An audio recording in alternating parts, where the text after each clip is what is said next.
The man just fed a sausage to a fox by the roadside. The next second, she turned into a human and promised to grant the man's wish. The man looked doubtfully at the woman in front of him. Although he didn't believe it, he still voiced his own wish. He bluntly said he wanted to be the richest man in the world, so that all those who bullied him would regret it. After saying that, the man fell asleep, and the reason he said this was because he had been unemployed for 5 years. He wanted to apply for a job at a company, but was thrown out by the manager. To comfort his aging mother, he told her he had already found a job. But when he returned home, he found that his mother had been driven away by his wife, just because his mother had discovered her affair. Looking at his wife and her lover Jack in front of him, the man angrily questioned her on the spot, asking why she had done this. But he was humiliated by Jack, and before leaving, Jack even threw a divorce agreement at him. The man was heartbroken, but what made him even more desperate was the gift and note his mother had left for him. Seeing his mother's expectations for him, he immediately felt a wave of sorrow. But what the man never expected was that while trying to relax, feeding a little fox could actually grant him a wish. Although the man didn't really believe it, he still vented his frustration and voiced his wish to become the richest man. After saying that, he fainted on the ground.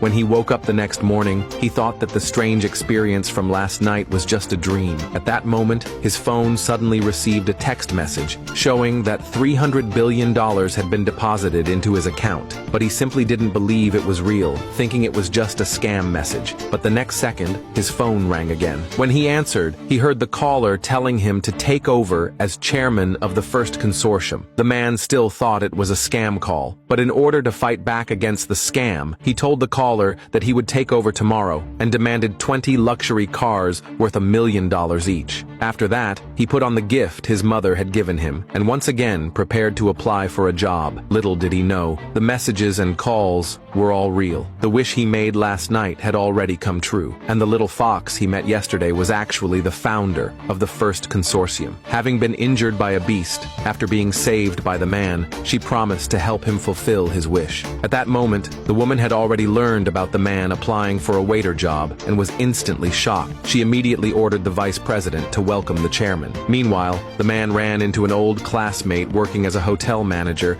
and quickly passed the hotel's job application, becoming a waiter. But just as he was getting used to the hotel environment, he ran into his ex-wife and Jack. The moment she saw him, his ex-wife arrogantly wanted security to throw him out, calling him a useless loser who didn't deserve to work there, and even insulting his mother. After hearing that, the man immediately wanted to teach her a lesson, but Jack stopped him and tried to use his position as a corporate manager to pressure the classmate into firing him. Not wanting to put his classmate in a difficult position, the man chose to leave on his own. But the next second, he received a call from the vice president, saying that the takeover contract would be delivered immediately. But the man didn't believe it, still thinking it was a scam. He angrily hung up the call, but Jack, who overheard the call, couldn't help mocking him, saying he had never seen the man in the company and claiming he could never be the chairman of the consortium. He then called security to throw the man out. Just as the man walked out of the hotel, he realized he had forgotten his ID card, so he hurried back to retrieve it. At that moment, the vice president sent to welcome him had also arrived at the hotel. Seeing the familiar man in front of him, the vice president immediately recognized him as the new chairman of the company. Just as he was about to speak, Jack, who was with the vice president, shoved the man aside. Jack warmly greeted the manager, but after noticing the man beside them, he angrily tried to drive him out again, but the vice president slapped him hard. Then, under everyone's shocked gaze, he took out the consortium's appointment letter and asked the man to sign it. Everyone was stunned, their eyes wide with shock,